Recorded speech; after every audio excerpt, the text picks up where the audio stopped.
Waiting for Wednesday. It is a brand new enterprise for Saskatoon artist and illustrator Don Sparrow, and he is with us today. So first of all, thank you for being here on a Thursday. Well, thank you for having me.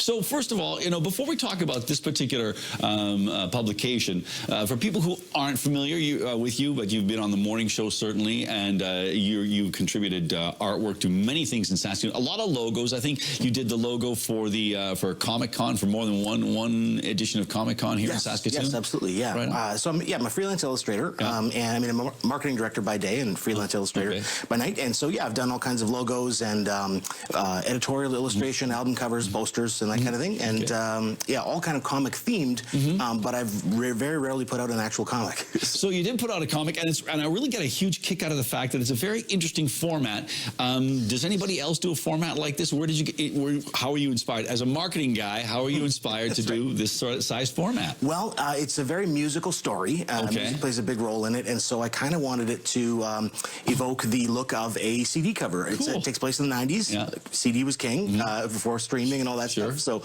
yeah, so we kind of wanted it to look like a jewel case from an old CD. And how nice, interesting, a jewel case, because oh no, it's Lisa Loeb. It's not Jewel. It's Lisa Loeb, who is a Lisa Loeb song.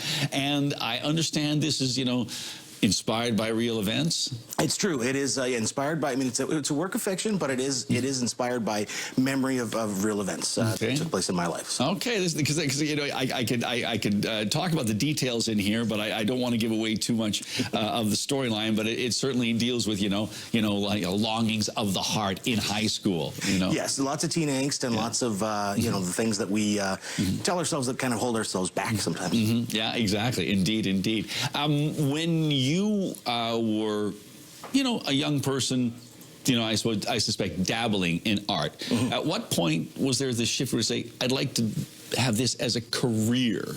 Yeah, I think, my stock line is that every kid draws, and I just never stopped. But it was really in college that I kind of shifted. I was taking classes, humanities to be sort of pre-law, and then I found I was spending all my time on the one single art class I had, and I thought, maybe there's a reason for that.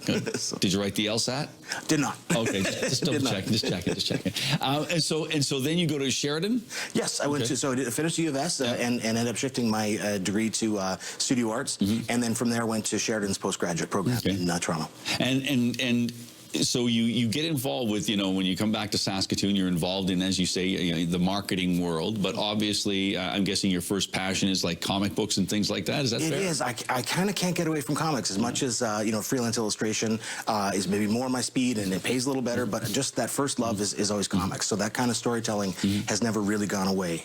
And your art style, I know there's a couple of artists that, or at least their style of comic books, graphic novels that inspire you. Absolutely, yeah. So while I was at Sheridan, I was actually mentored by Seth Gregory Gallant. He's a famous Canadian cartoonist. He was one of the guest speakers we had in, and I was very nervous about meeting him because I was often compared to him, not really because I'm on his level at all, but because we both kind of did a retro thing, kind of an old-timey look, and then so I was very nervous about meeting him that he would think I was kind of stealing from him, and exactly the opposite. He said, no, make your stuff look more like mine. You can really simplify and truly cartoon. So it was very inspirational for sure. Now, it's interesting too. You got this story, and you say it's inspired by, and then now I suspect that a number of people have seen this already. Has somebody come up to you and say, "Hey, is that me? What? Hey, why? Yeah, what's going on?" There's been a little bit of that where they're going, "Hey, is that this school or is that this?" And actually, full confession, before I put it out, I did actually reach out to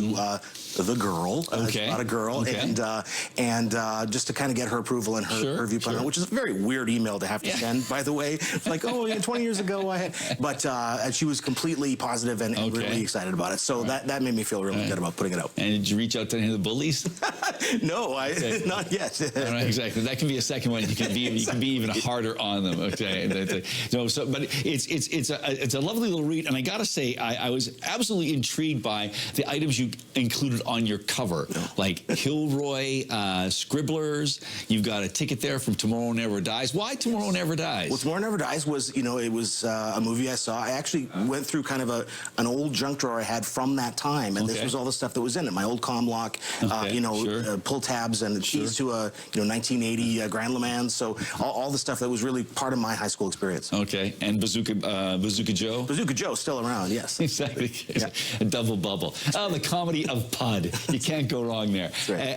Thank you so much for being here. How can people get their copy of Waiting for Wednesday? It's all over the place. So it's at McNally Robinson, Amazing Stories, Collector's Edge, and 8th Street Books, as well as on my website, donsparrow.com. All right. And if you're looking for other things with donsparrow.com, marketing or posters or things like that? Yes, absolutely. Yes, some very exciting things coming down the pipe. It's all always updated. All right. Thanks very much, Don. Great to have you here. Thank you.